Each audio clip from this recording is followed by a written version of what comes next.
En un mundo lleno de dolor, a veces lo único que necesitamos es una historia que toque el alma. Bienvenidos a Encantos Reales, donde el amor, la fe y la esperanza renacen en cada palabra. Una millonaria salvó a un padre soltero y su hijita en la calle, y terminaron enamorándose. El cielo se desplomaba sobre la Ciudad de México, una cortina gris e implacable que reflejaba el estado del alma de Mateo Sánchez. Cada gota helada que escurría por su rostro se mezclaba con el sudor frío de la desesperación, haciendo imposible distinguir dónde comenzaba la tormenta externa y dónde terminaba su naufragio particular. A su lado, encogida bajo el precario refugio de su cuerpo, la pequeña Lucía, con sus 5 años de inocencia, temblaba más de miedo que de frío. Los ojos de la niña, grandes y asustados, buscaban en el padre una seguridad que Mateo, en aquel momento, sentía que se había evaporado junto con su último centavo. La calle, antes un camino de posibilidades, ahora se extendía como un laberinto de puertas cerradas y miradas indiferentes. Cargaba en la espalda una mochila raída con las pocas prendas de ropa que les quedaban y en el pecho el peso abrumador de un futuro incierto, más oscuro que la noche que se avecinaba. La constructora había cerrado sus puertas hacía 3 semanas, llevándose consigo no solo el sustento de Mateo, sino también la dignidad de un hombre que siempre se había enorgullecido de ganarse la vida con el sudor de su trabajo. Las manos callosas, que antes asentaban ladrillos con precisión y fuerza, ahora apretaban con angustia la pequeña mano de Lucía. El alquiler atrasado culminó en el desalojo, una escena humillante que Mateo intentaba borrar de la memoria reciente. La mirada de lástima de los vecinos, el semblante duro del propietario, la confusión en los ojitos de la hija al ver sus pocas pertenencias apiladas en la acera. Tragaba saliva, la garganta raspándole por el hambre y la sed, pero principalmente por las palabras que no conseguía decir para calmar a la pequeña. A cada paso vacilante sobre los charcos de agua, la esperanza parecía hundirse un poco más, como sus zapatos empapados que apenas protegían sus pies del asfalto frío y traicionero. Buscaron refugio en un albergue municipal en la colonia Doctores, un lugar que Mateo solo conocía de oídas, siempre con un temor velado de algún día necesitarlo. La fila se arrastraba bajo la lluvia intermitente, una procesión de desesperanzados como él, cada rostro contando una historia de pérdidas y dificultades. Cuando finalmente alcanzaron el portón, un empleado de mirada cansada y gestos automáticos negó con la cabeza. Completo. La palabra sonó como una sentencia final, un eco cruel que lo empujaba de vuelta a la intemperie. No había súplica que pudiera conmover, ni historia triste que ya no hubiera sido oída allí. Para el sistema, él era solo un número más, una estadística de la crisis. Para Lucía, sin embargo, él era el mundo, el puerto seguro que ahora parecía estar irremediablemente a la deriva, sin un faro a la vista. Mateo se sentó en el escalón mojado de una tienda cerrada, atrayendo a Lucía a su regazo, intentando protegerla con el calor que aún le quedaba. La niña, exhausta, comenzó a toser, un sonido frágil que rasgó el pecho de Mateo como una navaja afilada. Fue en ese instante, en el ápice de su angustia, que una figura surgió entre la cortina de agua. Un paraguas elegante de un tono vino sobrio se aproximó como un pequeño milagro flotante. Bajo él, una mujer alta, de facciones serenas y mirada penetrante, se detuvo frente a ellos. Sus ropas, impecables para aquel escenario de desolación, denunciaban un mundo completamente diferente al que Mateo y Lucía habitaban. Era Isabela Reyes, aunque ellos aún no sabían su nombre, ni cuánto aquel encuentro fortuito cambiaría sus vidas para siempre. ¿Necesitan ayuda? La voz de ella sonó calmada pero firme, cortando el ruido de la lluvia. Había una preocupación genuina en su tono, algo que Mateo no oía hacía mucho tiempo. Él levantó el rostro, desconfiado. La vida en las calles le había enseñado a ser escéptico con ofertas demasiado generosas, pues muchas veces escondían intenciones peligrosas. Sus ojos se encontraron con los de ella, y por un instante vio algo más allá de la elegancia y la riqueza, una compasión que parecía real, casi palpable. Pero el orgullo herido, la vergüenza de su situación, lo hicieron dudar. Murmuró un «Estamos bien, gracias», mientras apretaba a Lucía contra sí, como si temiera que aquella aparición fuera solo otra ilusión, o peor, el preludio de un nuevo problema. La niña, sin embargo, miró a la mujer con la curiosidad infantil que aún no había sido totalmente sepultada por el sufrimiento. Isabela Reyes no se movió, su mirada fija en Lucía, que ahora temblaba visiblemente, los labios amoratados por el frío que la delgada chaqueta no conseguía contener. Aquel temblor fue el argumento final que quebró la resistencia de Mateo. El instinto paterno, la necesidad visceral de proteger a su hija, se sobrepuso a cualquier orgullo o desconfianza.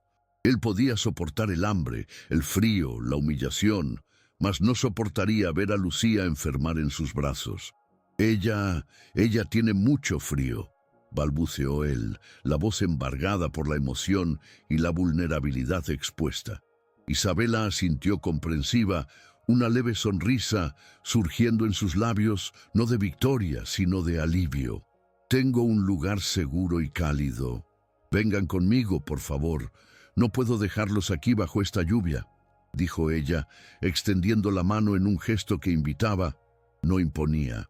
El coche de Isabela, un sedán oscuro y lujoso que parecía fuera de lugar en aquella parte de la ciudad, aguardaba a pocos metros con el chofer atento. La puerta se abrió como una invitación a un universo paralelo. El interior olía a cuero nuevo y a un perfume suave, un contraste brutal con el olor a moho y desesperanza que impregnaba las ropas de Mateo.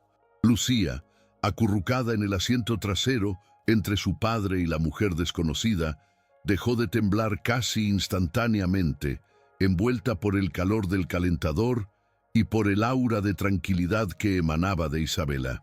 Mateo observaba todo en silencio, cada detalle de aquel ambiente extraño grabándose en su mente. La ciudad pasaba por la ventana empañada, las luces de los edificios de Polanco surgiendo en el horizonte como estrellas distantes de una galaxia inalcanzable hacia donde, increíblemente, él estaba siendo llevado. El apartamento de Isabela era un reflejo de su dueña, espacioso, elegante, con grandes ventanales que descubrían una vista panorámica de la metrópoli iluminada. El silencio allí era quebrado apenas por el zumbido discreto de la ciudad a lo lejos y por la voz suave de Isabela ofreciendo toallas secas y ropa limpia. Lucía fue la primera en recibir los cuidados. Un baño caliente, ropas suaves que pertenecían a alguna niña de la familia de Isabela y un plato de sopa humeante que la niña devoró con los ojos brillantes. Mateo asistía a todo con una mezcla de gratitud y un nudo en la garganta. Era demasiado bueno para ser verdad. Esperaba, en cualquier momento, que la cuenta por aquella generosidad fuera presentada y temía no tener cómo pagarla. La desconfianza aún era una sombra persistente en su cansado corazón. Mientras Lucía, ya abrigada y alimentada, exploraba con curiosidad un conejo de peluche que Isabela le había dado, ésta se volvió hacia Mateo. «Tengo una habitación de huéspedes. Pueden quedarse el tiempo que necesiten para reorganizarse», dijo ella, sin rodeos. Luego, con la misma naturalidad, tocó el tema que podría ser la tabla de salvación para él. «Resulta que estoy necesitando un chofer particular, alguien de confianza. El cargo incluye vivienda aquí en el edificio, en un apartamento funcional para empleados. Si le interesa, podemos conversar sobre eso mañana». Mateo quedó atónito. ¿Un empleo? ¿Con vivienda? parecía un sueño diseñado para aplacar su sufrimiento. Miró a Isabela, intentando descifrar sus intenciones, pero solo encontró serenidad y una oferta que parecía sincera, casi providencial. La primera noche en el apartamento de Isabela fue extraña. Mateo se acostó en la cama mullida de la habitación de huéspedes, pero el sueño tardó en llegar. El confort era tal que se sentía fuera de lugar, como un pez fuera del agua. Oía la respiración tranquila de Lucía en la cama de al lado, un sonido que calmaba parte de sus angustias, pero no todas. ¿Quién era aquella mujer? ¿Por qué tanta bondad repentina con dos desconocidos? La vida ya le había jugado suficientes malas pasadas como para que él creyera en cuentos de hadas. Sin embargo, al mirar a su hija durmiendo en paz, con una leve sonrisa en los labios, un calor diferente comenzó a esparcirse por su pecho. Quizás, solo quizás, la suerte había decidido soplar a su favor. Aunque fuera a través de manos tan inesperadas y en circunstancias tan extraordinarias. La gratitud, aún tímida, comenzaba a brotar. Los días siguientes fueron de adaptación a una realidad que Mateo jamás imaginó. Isabela cumplió su palabra. Tras una conversación formal, donde él expuso su experiencia anterior como chofer de reparto para la constructora y su necesidad apremiante de trabajo, ella lo contrató. El pequeño apartamento funcional, ubicado en el área de servicio del imponente edificio, era sencillo, pero limpio e infinitamente mejor que cualquier refugio que pudiera soñar. Lucía, en particular, parecía florecer en aquel nuevo ambiente. Isabela la trataba con un cariño maternal, le compraba libros, juguetes educativos e incluso algunas ropas nuevas, sustituyendo las prendas gastadas que eran todo lo que tenían. La niña, antes retraída y asustada, volvía a sonreír con frecuencia y su risa resonaba por los pasillos, trayendo una ligereza inesperada a la vida de todos. Mateo, por su parte, se dedicaba al nuevo trabajo con ahínco y responsabilidad. Conducía a Isabela a sus compromisos en la empresa de la familia, una constructora de gran prestigio, y a sus eventos sociales, siempre con discreción y profesionalismo. Observaba en silencio la dinámica de la vida de la jefa, las reuniones tensas, las llamadas telefónicas apresuradas, pero también los momentos en que ella parecía cargar el peso del mundo sobre sus hombros, a pesar de toda la riqueza y posición. La desconfianza inicial de Mateo fue gradualmente disipándose, dando lugar a un respeto genuino. Isabela era justa, exigente, pero también humana. Y lo más importante, ella era la persona que le había tendido la mano cuando él y su hija no tenían a nadie más. Un gesto que él jamás olvidaría, por más que intentara mantener una distancia segura. Una tarde soleada de sábado, mientras Isabela jugaba con Lucía en la amplia sala de estar de su apartamento, algo llamó su atención de forma particular. La niña, vistiendo un mono de verano, alzó los bracitos para alcanzar un juguete en lo alto de una estantería, y la manga de la ropa resbaló levemente, revelando una pequeña marca de nacimiento en forma de estrella en el antebrazo izquierdo. Isabela se paralizó. Aquella señal tan peculiar y delicada era idéntica a la de Gabriela, su hermana menor, desaparecida hacía más de 6 años. Una oleada de emociones conflictivas la invadió.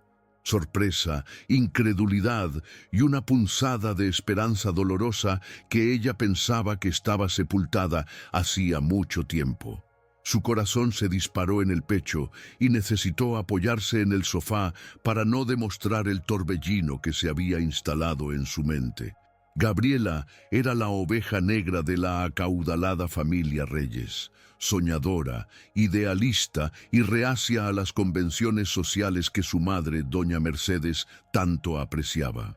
Se había enamorado de un muchacho sencillo, un trabajador de la construcción civil, y contra la voluntad de la familia, especialmente de la madre, decidió abandonarlo todo para vivir ese amor. Cortó lazos, cambió de nombre y simplemente desapareció en el mundo, dejando atrás solo una nota de despedida y un vacío inmenso en el corazón de Isabela, que siempre había sido su confidente. El dolor de aquella pérdida, la culpa por no haber conseguido impedir la partida o mantener contacto, atormentaba a Isabela todos los días. Ahora, aquella pequeña marca de nacimiento en Lucía encendía una posibilidad tan remota como abrumadora. ¿Sería Lucía hija de Gabriela? Con la discreción que la situación exigía, Isabela inició una investigación particular. Contrató a un detective de su confianza, el mismo que años antes había intentado sin éxito localizar el paradero de Gabriela. Le proporcionó la poca información que tenía sobre Mateo, su nombre completo, su profesión anterior y el hecho de tener una hija llamada Lucía. Le pidió que fuera extremadamente cauteloso, pues no quería alarmar a Mateo ni crear falsas esperanzas en sí misma. Los días que siguieron fueron de una ansiedad contenida. Cada vez que miraba a Lucía, a sus rasgos, al brillo en sus ojos, Isabela veía destellos de Gabriela y la incertidumbre se volvía casi insoportable.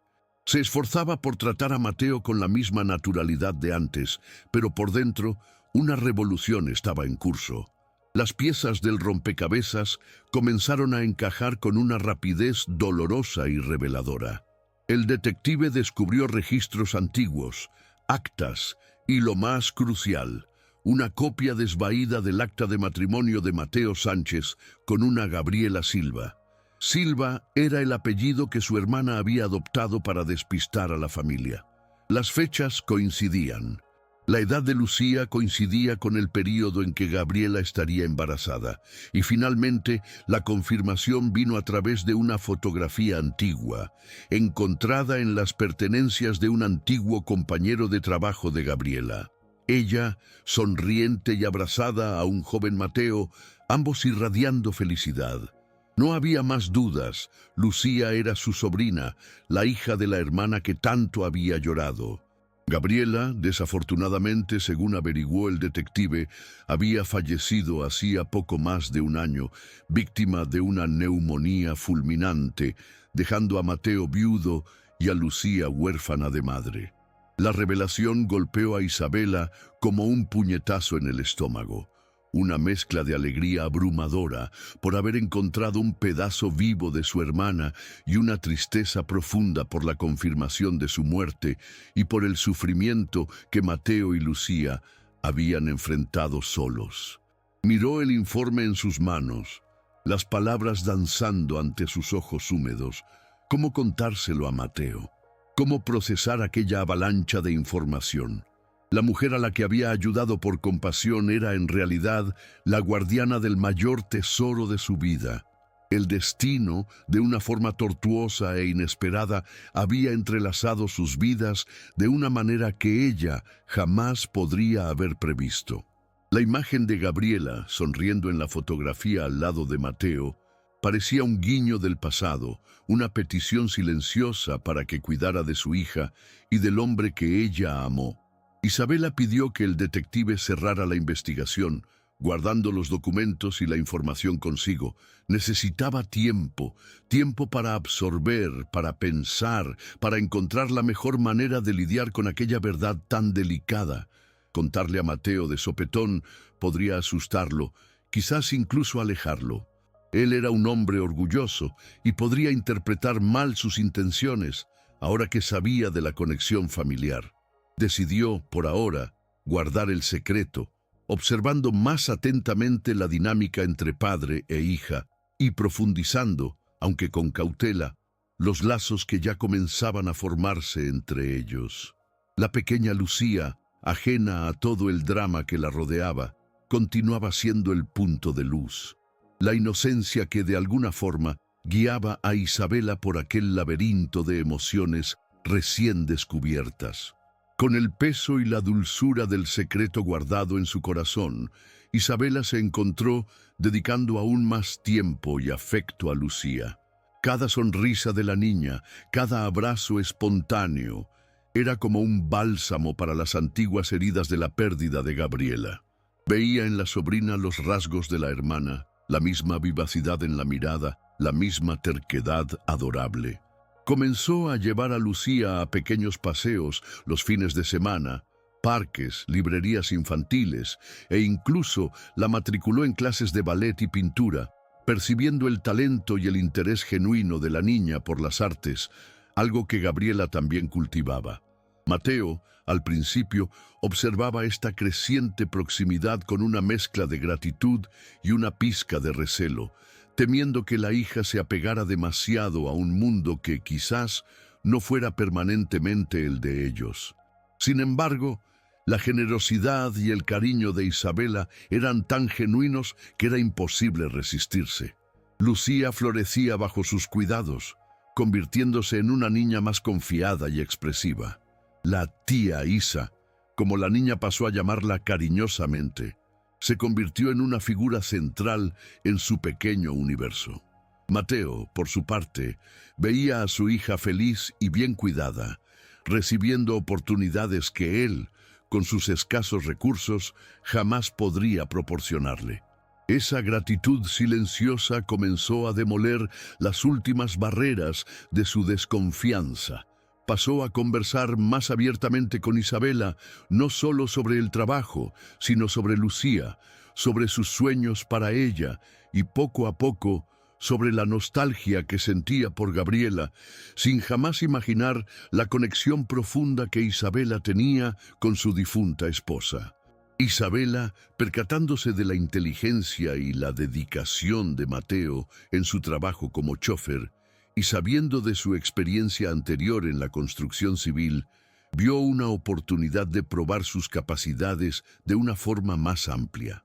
La empresa de la familia Reyes, la constructora Reyes Almeida, estaba iniciando un nuevo proyecto habitacional de gran envergadura, dirigido a la clase media emergente. Había una vacante para supervisor de campo, alguien que entendiera el día a día de la obra, que supiera tratar con los obreros y que tuviera una mirada práctica para resolver problemas. Pensó en Mateo. Sería un salto considerable, pero algo en su instinto le decía que él era capaz.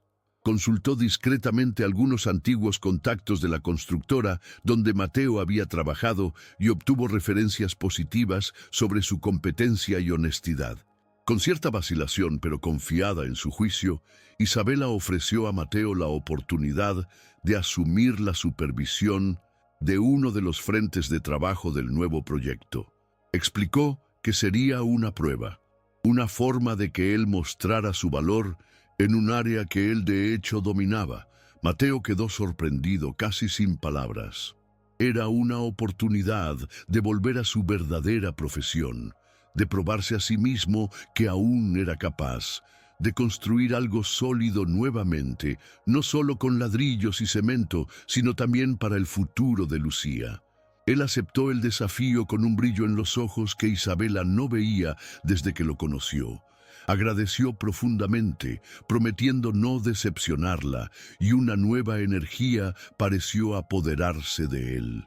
Mateo se sumergió en el nuevo trabajo con una pasión renovada. Su conocimiento práctico del sitio de construcción, su habilidad para liderar equipos y su atención meticulosa a los detalles rápidamente impresionaron no solo a Isabela, sino también a los ingenieros y arquitectos del proyecto. Identificaba problemas antes de que se volvieran grandes, proponía soluciones creativas y eficientes y se ganaba el respeto de los obreros con su postura firme, pero justa. Isabela acompañaba su progreso con una satisfacción creciente, no solo como jefa, sino como alguien que veía a un hombre bueno reencontrar su valor y su dignidad. El éxito de él en el proyecto era también una pequeña victoria personal para ella, una confirmación de que su intuición sobre él había sido correcta desde el principio. En esta convivencia más cercana, impulsada por el proyecto y por la rutina con Lucía, la relación entre Mateo e Isabela comenzó a transformarse sutilmente. Las conversaciones se volvieron más frecuentes, más íntimas, Compartían las pequeñas alegrías de Lucía, las preocupaciones con el avance de la obra y a veces silencios confortables que hablaban más que las palabras. Mateo veía en Isabela no ya a la jefa distante e inalcanzable, sino a una mujer fuerte, inteligente y sorprendentemente solitaria en su mundo de responsabilidades. Isabela, por su parte, admiraba la resiliencia de Mateo, su dedicación como padre y la bondad inherente que él demostraba, a pesar de todas las dificultades que la vida le había impuesto. Un sentimiento nuevo, cálido e indefinido, comenzaba a surgir entre ellos, un lazo tejido por la admiración mutua y la complicidad silenciosa. La tranquilidad que comenzaba a asentarse en la vida de Mateo e Isabela, sin embargo, era frágil como vidrio fino, a punto de ser astillada por las complejidades del pasado. Isabela sentía que no podía posponer más la conversación con su madre, doña Mercedes Reyes. La matriarca, una mujer de personalidad fuerte y opiniones inflexibles, vivía recluida en su suntuosa mansión en el barrio de Las Lomas, administrando el legado de la familia con mano de hierro, aunque a distancia.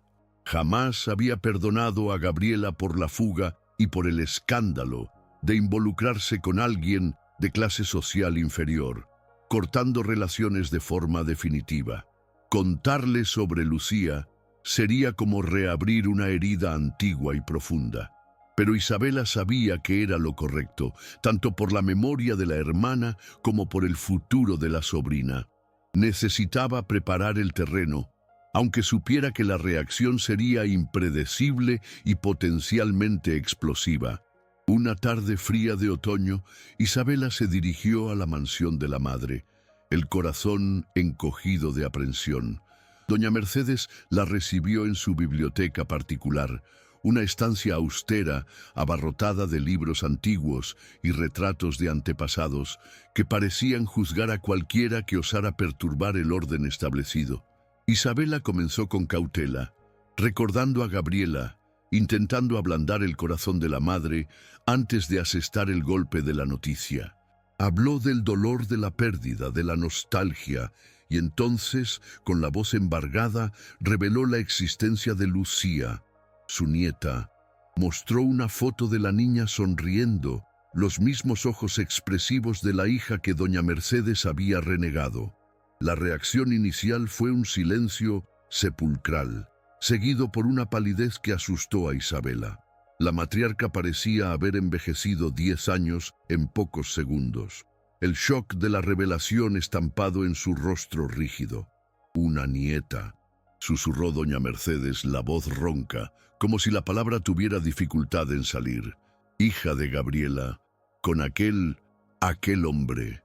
El desprecio en su voz al referirse a Mateo era palpable, un eco del prejuicio que había destruido su relación con la hija menor. Isabela intentó argumentar, hablar de la bondad de Mateo, del amor que él dedicaba a Lucía, pero su madre parecía no oír. La idea de tener una nieta, una heredera desconocida, comenzó a tomar forma en su mente, no como una alegría, sino como un problema a resolver, una pieza a encajar en sus planes. En los días que siguieron, doña Mercedes pasó de la negación a una obsesión controladora. Decidió que Lucía debía ser criada con el estándar Reyes, lo que, en su visión, significaba alejar a la niña de la influencia nefasta del padre e insertarla en el mundo de privilegios de la familia. Paralelamente a esta tormenta familiar que se formaba, otro tipo de tormenta ganaba fuerza dentro de la constructora Reyes Almeida. Fernando Montenegro, un ejecutivo ambicioso y calculador, primo lejano de Isabela y eterno aspirante a la presidencia de la empresa, veía la creciente aproximación entre Isabela y Mateo con ojos críticos e interesados. Siempre había considerado a Isabela demasiado emocional para el cargo de liderazgo que ocupaba, un puesto que él codiciaba abiertamente. La historia del albañil que se convirtió en supervisor y que parecía tener un lugar especial en la vida de la jefa era, para Fernando, el pretexto perfecto para comenzar a minar su autoridad.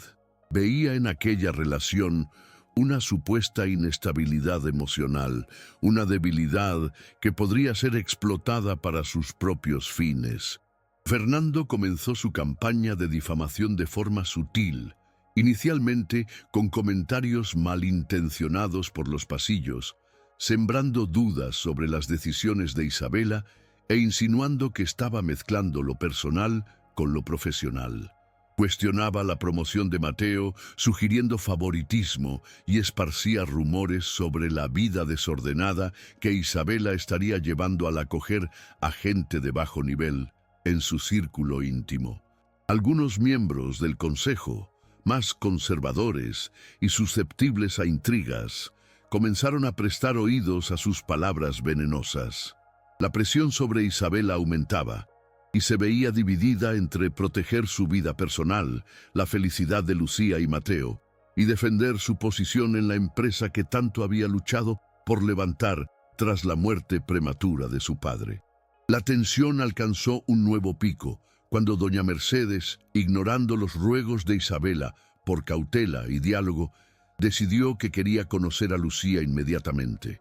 Apareció sin avisar en el apartamento de Isabela una tarde en que Mateo estaba con su hija. El encuentro fue desastroso. Doña Mercedes trató a Mateo con una frialdad cortante, casi como si fuera invisible, dirigiéndose solo a Lucía con una formalidad que asustó a la niña. Comenzó a hablar sobre escuelas caras, clases de etiqueta y la vida que Lucía merecía, insinuando que Mateo no era capaz de proporcionarle nada de aquello. Mateo sintió que la sangre le hervía. La humillación era evidente, la falta de respeto por su figura paterna, insoportable. Sostuvo la mano de Lucía, protegiéndola instintivamente de aquella avalancha de soberbia. Mateo, que comenzaba a sentirse seguro y valorado, vio sus miedos más antiguos retornar con fuerza total. La abuela rica y poderosa podría, sí, intentar quitarle a Lucía. Él no tenía recursos para pelear en la justicia contra los reyes, ni influencia para oponerse a sus voluntades. Aquel breve período de paz parecía haber sido solo una ilusión. La angustia volvió a oprimir su pecho, y se cuestionó si aceptar la ayuda de Isabela no habría sido un error, si no habría colocado a su hija en una telaraña dorada de la cual sería imposible escapar. Isabela, atrapada en medio del fuego cruzado, se sentía impotente.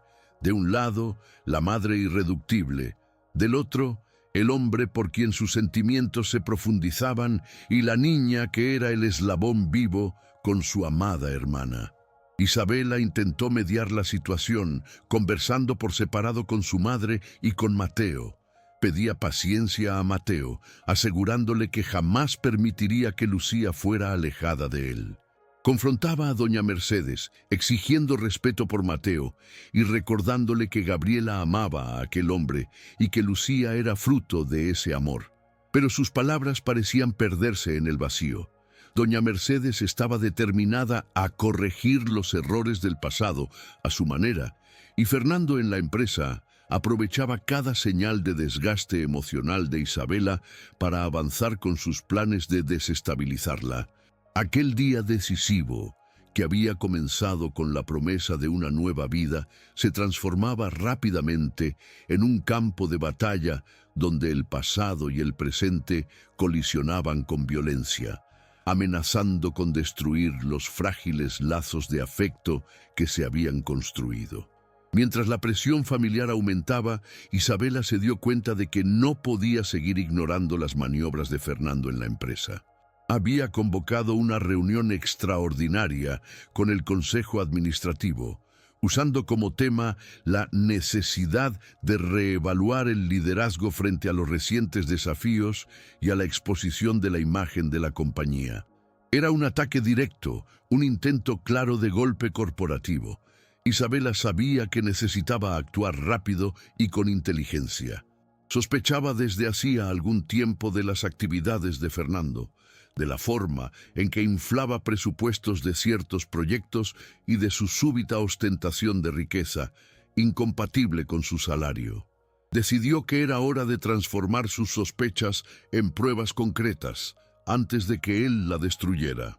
Con la ayuda de un pequeño grupo de empleados leales y discretos, incluyendo a su asistente personal y al jefe de seguridad de la empresa, Isabela inició una auditoría sigilosa en las cuentas y proyectos gestionados por Fernando. Las noches se hicieron largas, pasadas en vela analizando hojas de cálculo, contratos y correos electrónicos. Mateo, percatándose de la tensión y el cansancio de Isabela, ofreció su apoyo silencioso, preparando cafés tardíos, escuchando sus desahogos y cuidando que Lucía no sintiera la turbulencia que flotaba en el aire. Este apoyo discreto, pero constante, le dio a Isabela la fuerza extra que necesitaba para continuar la investigación, incluso cuando el agotamiento amenazaba con apoderarse de ella. Los descubrimientos fueron más impactantes de lo que Isabela imaginaba. Fernando no solo desviaba pequeñas cantidades, sino que operaba un sofisticado esquema de sobrefacturación con proveedores cómplices, canalizando una parte significativa de las ganancias de la empresa hacia cuentas personales en el extranjero. Hacía años que él venía desangrando a Reyes Almeida, construyendo su imperio particular a expensas del trabajo y la confianza de la familia. Las pruebas eran irrefutables: copias de transferencias bancarias, correos electrónicos comprometedores, testimonios de pequeños proveedores que habían sido coaccionados a participar en el esquema. Isabela sintió una mezcla de rabia por la traición y alivio por finalmente tener en sus manos el arma para defenderse y limpiar el nombre de la empresa. El día de la reunión convocada por Fernando, el ambiente en la sala del consejo era tenso. Fernando discursó con falsa modestia, hablando sobre celo por la empresa y preocupaciones por la dirección futura, mientras lanzaba indirectas veladas a Isabela, que lo escuchaba con una calma calculada que lo desestabilizó. Cuando llegó su turno de hablar, en lugar de defenderse de las acusaciones infundadas, presentó el dossier. Cada prueba fue expuesta con claridad. Cada detalle del esquema de Fernando revelado ante los ojos atónitos de los consejeros. El silencio en la sala era ensordecedor, quebrado apenas por la voz firme de Isabela detallando la extensión del fraude. Fernando palideció, intentando balbucear negativas, pero los documentos eran incontestables. El resultado fue inmediato y unánime. Fernando Montenegro fue destituido de su cargo y de cualquier participación en el Consejo, con la recomendación de que la empresa iniciara una acción penal por fraude y desvío de fondos. El intento de golpe se había vuelto contra el propio golpista. Isabela salió de la reunión no con aire de triunfo, sino con el agotamiento de quien había luchado una batalla ardua y había vencido. Su nombre y su liderazgo fueron reafirmados, y muchos de los consejeros que antes dudaban de ella ahora le ofrecían apoyo y admiración por su valentía e integridad.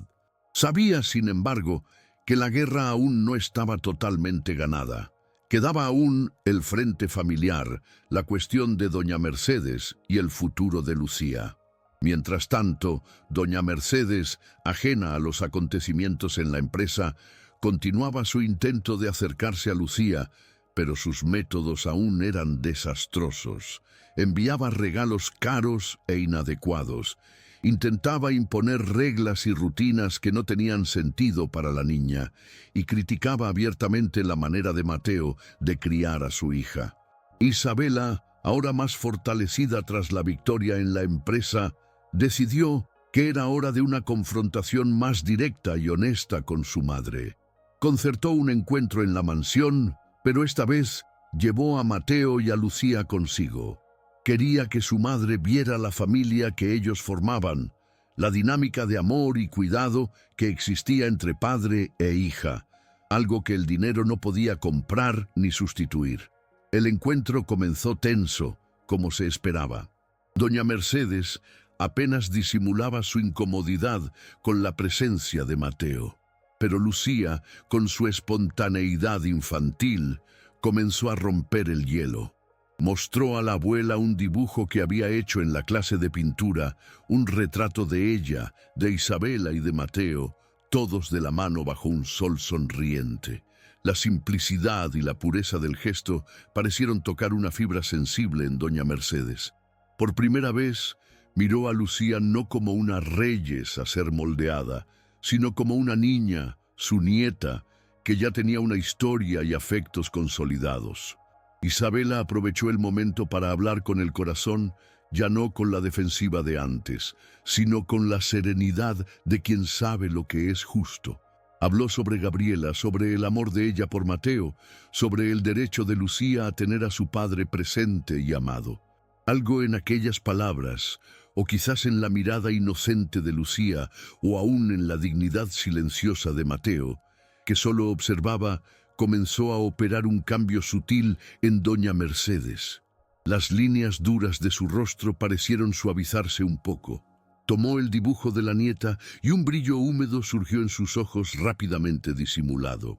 No hubo una disculpa formal, ni un giro dramático, sino un inicio de comprensión, un atisbo de que quizás su camino para reconectarse con el legado de Gabriela fuera a través de la aceptación y no de la imposición. Aquel día no terminó con todas las heridas cicatrizadas, pero abrió una rendija para el diálogo y para la posibilidad de una reconstrucción familiar, aunque lenta y dolorosa. La aparente tregua familiar fue brutalmente interrumpida algunas semanas después. Lucía, que andaba un poco pálida e indispuesta, súbitamente empeoró. Una fiebre alta que no cedía, acompañada de una postración alarmante, llevó a Mateo e Isabela, en pánico, a correr al mejor hospital de la ciudad. Las horas siguientes fueron un borrón de angustia, exámenes y esperas interminables en el pasillo frío y aséptico. El diagnóstico preliminar no era bueno. Una infección bacteriana grave que exigía tratamiento intensivo e inmediato. La pequeña Lucía, tan llena de vida, estaba ahora conectada a aparatos, luchando valientemente contra un enemigo invisible.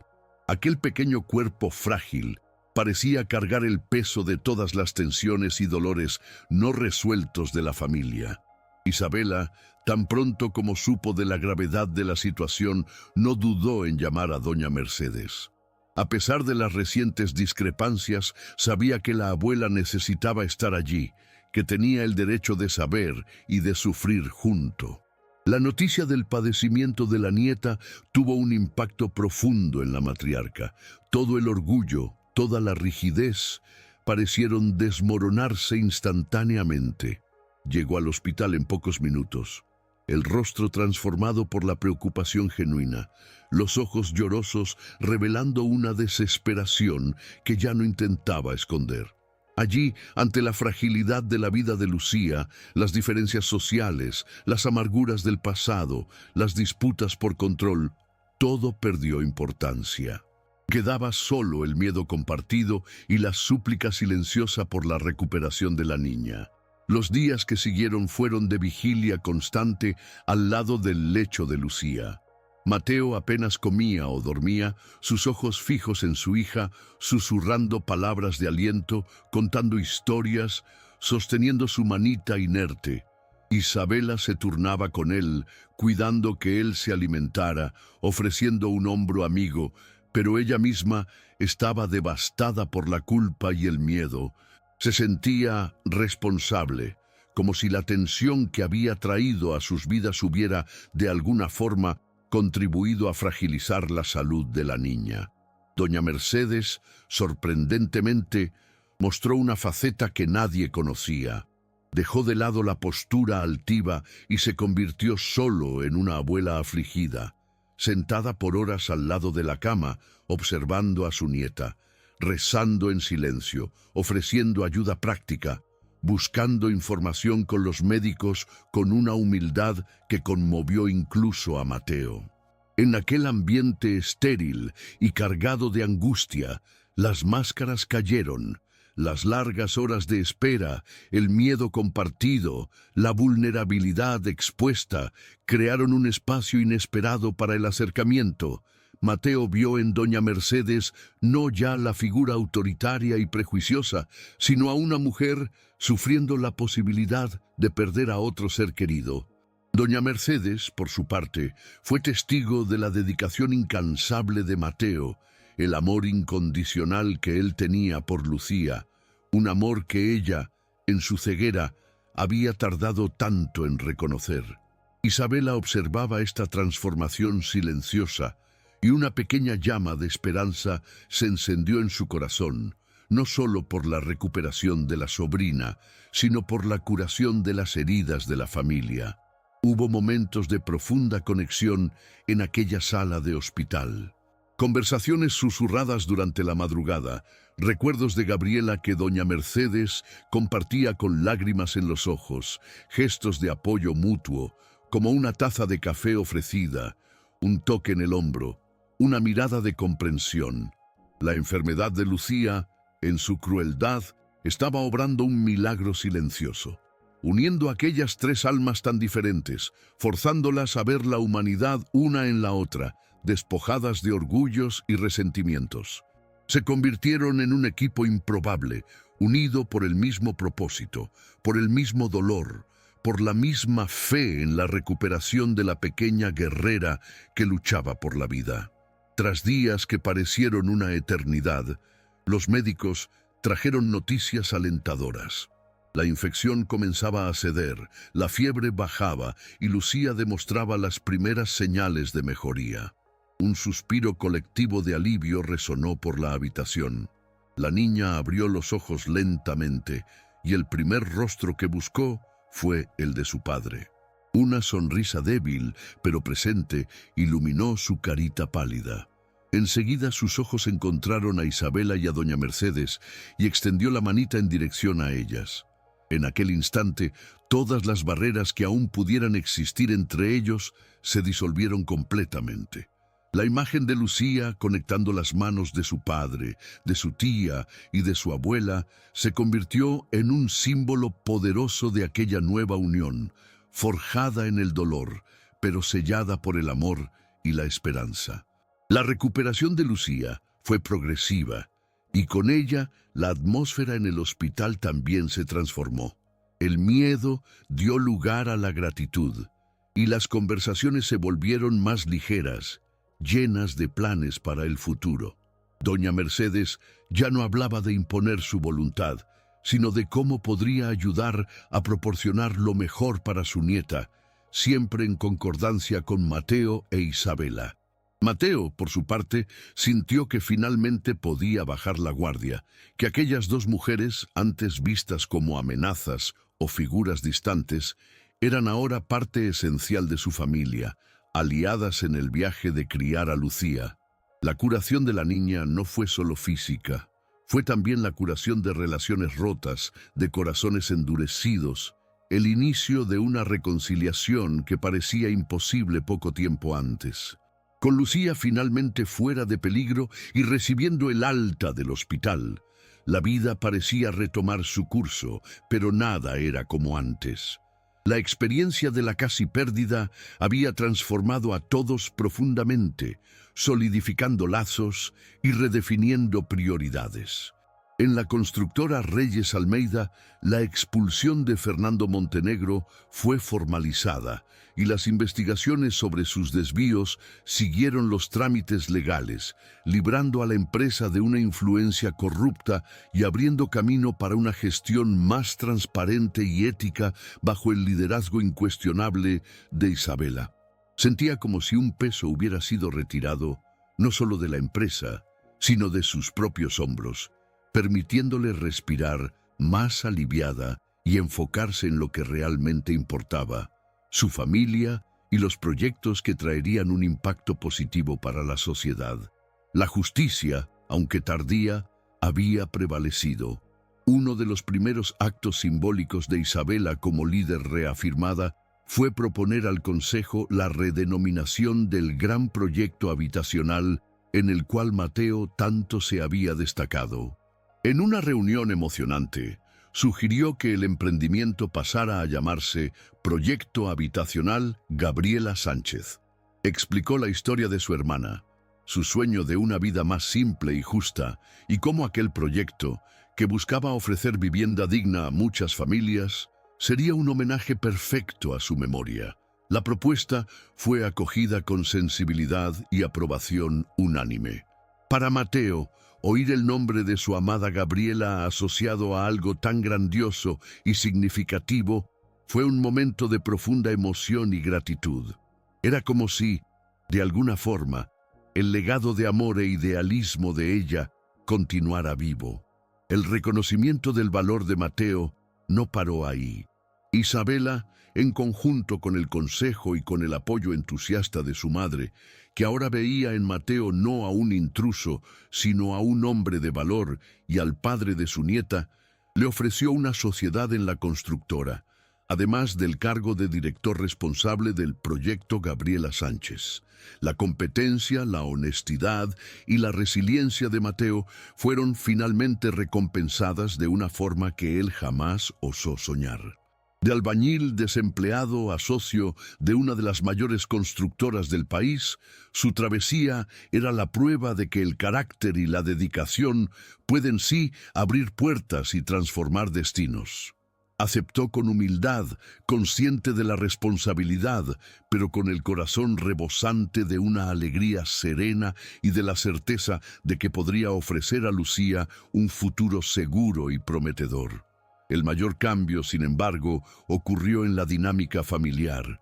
Doña Mercedes, completamente transformada por la experiencia con Lucía y por la reaproximación con Isabela y Mateo, insistió en que fueran a vivir con ella en la mansión de los Reyes.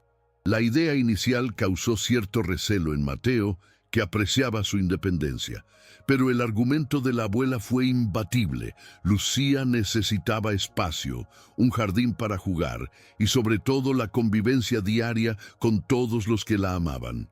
Isabela también apoyó la idea, viendo en aquello una oportunidad de consolidar los lazos y de ofrecer a su sobrina un ambiente familiar estable y amoroso. Así, la antigua e imponente mansión, antes un símbolo de frialdad y distancia, comenzó a llenarse de risas infantiles, de conversaciones animadas a la hora de la cena y de una nueva y vibrante energía. Lucía se adaptó a la nueva realidad con la facilidad de los niños que se sienten amados y seguros. Corría por los pasillos antes silenciosos, exploraba el vasto jardín con la curiosidad de una aventurera y desarrolló una relación de profundo cariño con doña Mercedes, a quien llamaba Abuela Meche. La abuela, por su parte, se deshacía en mimos y atenciones, pero ahora con una sabiduría y un respeto por la individualidad de la nieta que antes no poseía. Isabela, o tía Bella, como Lucía la había apodado cariñosamente, continuaba siendo su confidente y compañera de juegos, mientras Mateo era el puerto seguro, el padre héroe cuya presencia era indispensable. Aquel núcleo familiar, tan improbable y diverso, encontraba su armonía en los pequeños gestos de lo cotidiano, en las comidas compartidas, en las historias contadas antes de dormir.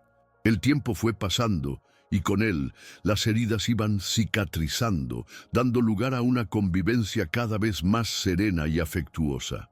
Se aproximaba el 6º cumpleaños de Lucía y todos en la mansión Reyes se movilizaban para preparar una fiesta especial. Sería la primera gran celebración de la niña con su familia reunida, un hito de todas las transformaciones que habían vivenciado.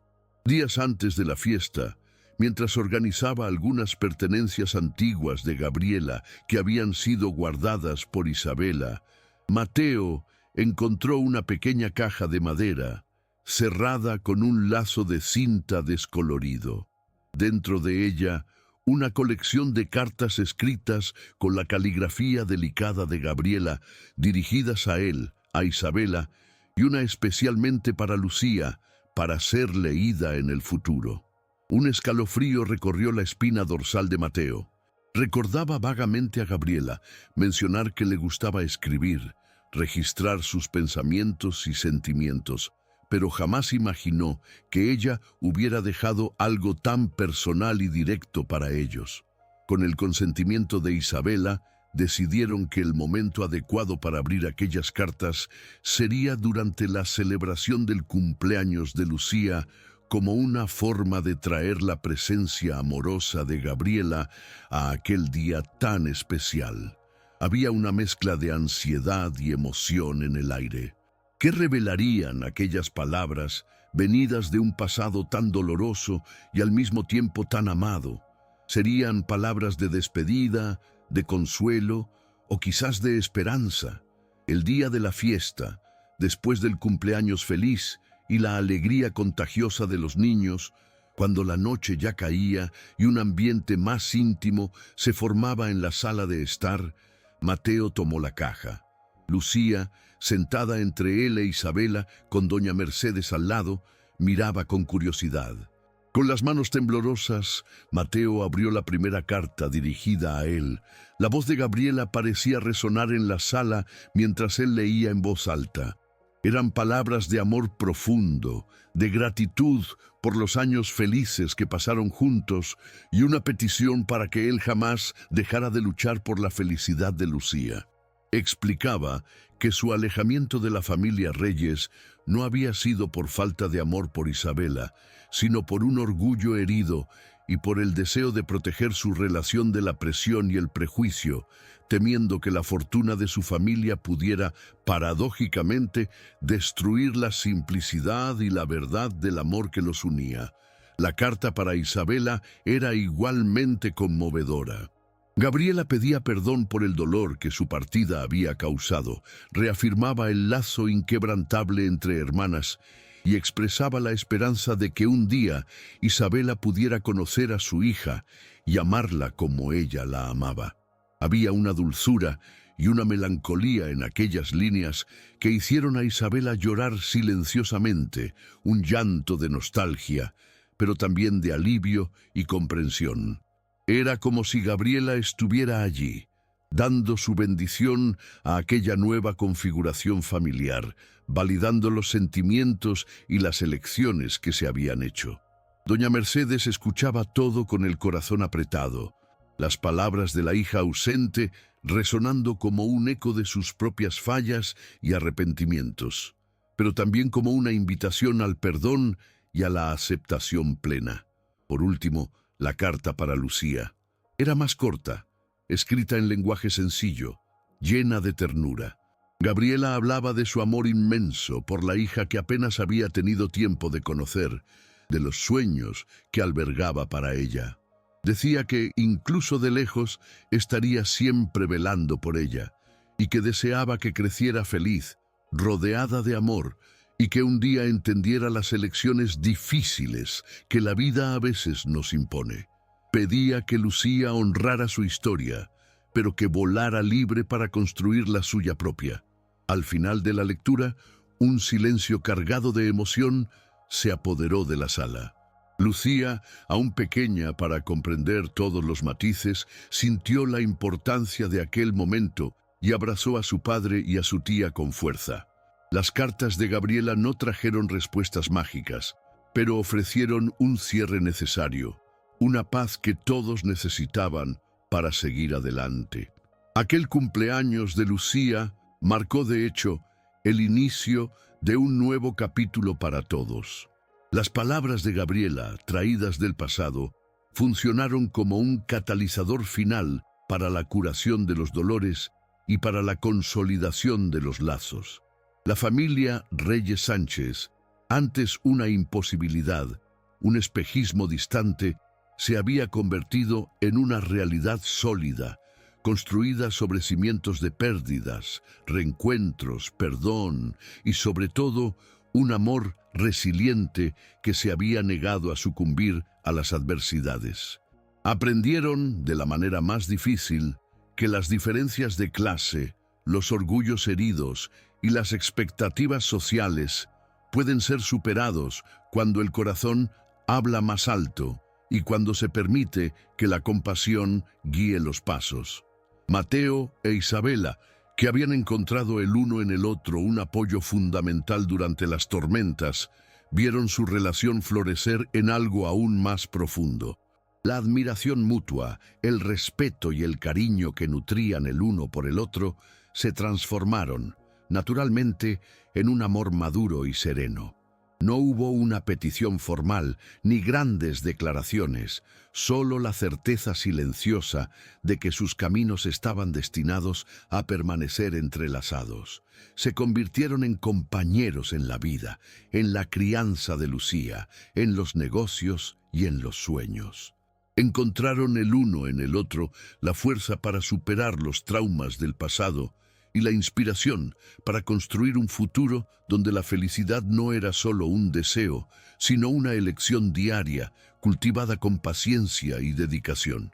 Lucía crecía como una niña radiante, inteligente y extremadamente amada. Ella era el eslabón vivo entre todos ellos, la personificación de la esperanza y de la capacidad de recomienzo. Tenía el amor incondicional de su padre, el cariño y la orientación de la tía Bella, que se había convertido en una verdadera madre en su vida, y la adoración de la abuela Meche, que cada día se redimía de los errores del pasado con gestos de ternura y sabiduría. La niña absorbía lo mejor de cada uno, construyendo su identidad en un ambiente donde las diferencias eran celebradas y el amor era el lenguaje universal. La mansión de los reyes, antes fría y austera, ahora era un hogar vibrante, lleno de vida, donde las risas de una niña resonaban como la más bella melodía. Doña Mercedes encontró en Lucía una nueva razón para vivir. La nieta le devolvió la ligereza que ella pensaba haber perdido para siempre con la partida de Gabriela. Aprendió a ser una abuela presente, a escuchar más que a hablar, a valorar los pequeños momentos. Se reconcilió con el pasado, no olvidando los dolores, sino permitiendo que se transformaran en aprendizaje. Veía en Mateo no ya al hombre que robó a su hija, sino al hombre que Gabriela amó y que con su integridad y dedicación había salvado y criado el mayor tesoro de su vida, Lucía. La antigua matriarca encontró la paz al aceptar que el amor puede tener muchas formas y que la familia se construye mucho más allá de los lazos de sangre o de las convenciones sociales. El proyecto Gabriela Sánchez se convirtió en un éxito, un modelo de vivienda popular con calidad y dignidad, exactamente como Isabela y Mateo habían soñado. Cada ladrillo asentado, cada apartamento entregado, era un homenaje a la memoria de Gabriela y un testimonio de la capacidad de transformación y superación de aquella familia. Mateo, como director del proyecto, encontró su plena realización profesional usando su talento y su experiencia para marcar la diferencia en la vida de muchas personas. Isabela, a su lado, continuaba liderando la empresa con visión y humanidad, probando que es posible conciliar éxito en los negocios con responsabilidad social y valores éticos. Juntos, formaban una dupla imbatible, tanto en la vida personal como en la profesional. Mirando hacia atrás, a aquel día lluvioso y desesperado en que Mateo y Lucía no tenían dónde caer muertos, parecía increíble la travesía que habían recorrido. La vida, o quizás el destino, o quién sabe una fuerza mayor que algunos llaman Dios, había escrito para ellos una historia llena de giros, de dolores profundos, pero también de milagros silenciosos y de oportunidades inesperadas de redención. Cada uno de ellos había sido probado hasta el límite, confrontado con sus miedos y prejuicios, pero salieron de la prueba más fuertes, más unidos y sobre todo, más humanos. Aquel encuentro casual bajo la tormenta no había sido un acaso, sino el inicio de una profunda transformación que marcaría sus vidas para siempre. La historia de ellos se convirtió en un ejemplo silencioso, pero poderoso, para todos los que los conocían. Una prueba de que el amor verdadero puede surgir de las cenizas del dolor, que las diferencias sociales son barreras frágiles cuando se enfrentan con la fuerza de los lazos humanos. y que el perdón tiene el poder de curar las heridas más profundas. Aprendieron que la fe no necesita ser grandilocuente, sino que puede manifestarse en gestos simples de bondad, en una mano extendida en el momento adecuado, en un corazón que se abre para acoger al otro, y que, incluso en las situaciones más injustas, puede haber un camino para el reconocimiento y para la superación, siempre que no se pierda la esperanza y la capacidad de creer en lo mejor de las personas. Y así, bajo el cielo de la Ciudad de México, que tantas veces había presenciado sus lágrimas y angustias, una nueva familia florecía, improbable en su formación, pero inquebrantable en sus cimientos. Mateo, Isabela y la pequeña Lucía, unidos por lazos que trascendían la sangre y las convenciones, miraban hacia el futuro con los corazones llenos de esperanza. Sabían que otros desafíos podrían surgir, pero tenían la certeza de que juntos serían capaces de enfrentarlos. Aquel día decisivo, que había comenzado con desesperación bajo la lluvia, se había transformado en la promesa de un mañana donde el amor, el perdón y la unión serían siempre su más seguro y luminoso abrigo. Nadie que hubiera presenciado aquella travesía, ni ellos mismos, jamás olvidaría el poder transformador de aquel encuentro y la lección de vida que representaba. Si esta historia tocó tu corazón, no te vayas sin dejar tu huella. Suscríbete, deja tu like y comparte este mensaje de esperanza, porque juntos hacemos que los encantos reales lleguen más lejos.